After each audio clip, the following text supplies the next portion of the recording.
Hi everyone, this is Victor from Grimorio of Games. Well, this is a VTuber, but you get what I'm saying. This little monster you see is a Whispike, one of the most liked Sword of the Necromancer monsters, so we decided to make it our mascot. We could say this would be our WTuber. You might be wondering what this is all about, so I'll explain. As you've seen, we have just released the first trailer for Sword of the Necromancer Revenant, which we hope you've liked. We have been working very hard for more than a year, but there is still a lot of work to do. And we want to show you that work! Starting next week, we will have 1 or 2 streams per week showing what one of us in the Grimorio team is working on. Each member of the team has their own WTuber design, this fancy fella here being mine. We are a bit shy, but we wanted to host some streams to share our work with you, and this was a solution we came up with. So subscribe to our YouTube channel or follow us on Twitch to see our live streams, and join us as we work on the game and explain what we are doing. The streams will be mostly in Spanish, but feel free to ask us anything in English and we will gladly answer you. As this is the first stream, this will be a bit different. We are going to watch the trailer again and give you some extra information. Remember that you can watch the trailer without comments on our YouTube channel. Rumors say that, deep within these mountains, a desperate woman searched for a dark power. As you can imagine, Sword of the Necromancer Revenant is a sequel to our previous game. We have developed this game so both new and returning players can enjoy it, so this 30-second intro is all the context you need to understand what is happening. Of course, if you have played the original, you will already know about the world and some of the characters, but if you didn't, don't worry, you won't feel lost. We introduced the new main character, Kara, voiced by Sean Chiplock, who you've probably heard in games like The Legend of Zelda Breath of the Wild and Genshin Impact, or anime like JoJo's Bizarre Adventure Part 5.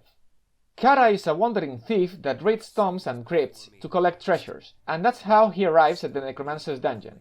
There, he will obtain the Sword of the Necromancer, at the cost of awakening the evil Zane.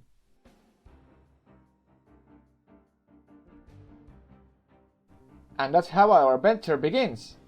To stop the ominous threat that Kara has released, the player will travel around the world, visiting different places and cities and helping their people. I want to stop here for a bit.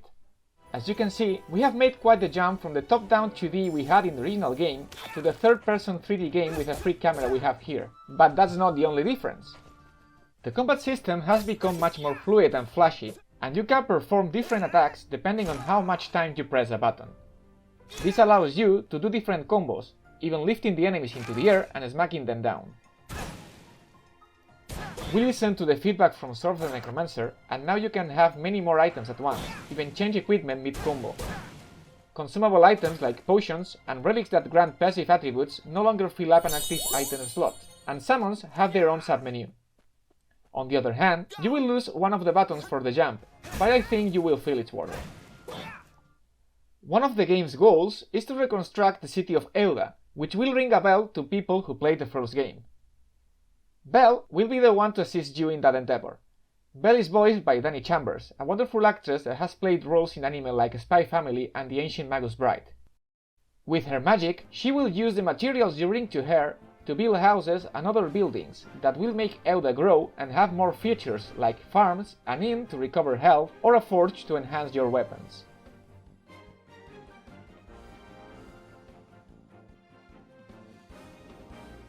And here we have Tama and Coco, the returning main characters from the first game. The original voice actors, Morgan Berry and Abigail Tanner, also returned for these roles. If you are wondering why Coco is there, we recommend you to get Sword of the Necromancer's True Ending. Yes, there are 2. In this trailer, Tama and Coco appear to showcase the AI companion system. When having 2 characters in your team, one will be controlled by the player, while the other will be controlled by an AI. You can swap characters at any time with a simple button press, which lets you have a better crowd control and even do some sick combos. The AI has different settings. For example, Coco here will only attack if Tama, the player, has already attacked some monster. She is in support mode. Tama is set in aggressive mode, so she will initiate attack when an enemy gets close. These modes can be changed while playing, so if you want to take care of business yourself, you can just tell your companion to stay passive. In case you were wondering what those lines are, those are target lines. They will inform you which monster is targeting who, and they come in very handy in a 3D environment. We will explain more about them in upcoming videos, but you'll be able to turn them off if you feel you don't need them. Last but not least, we show the multiplayer co-op mode. As in the original game, we have included a local cooperative mode so you can play with a friend or a loved one. This will be available from the moment you can have more than one character in your team, and can be activated whenever you want just by pausing the game and connecting a new controller. That's all for today. We really hope you liked the trailer and want to know more about Sword of the Necromancer Revenant. We are really eager to share more details with you from now on.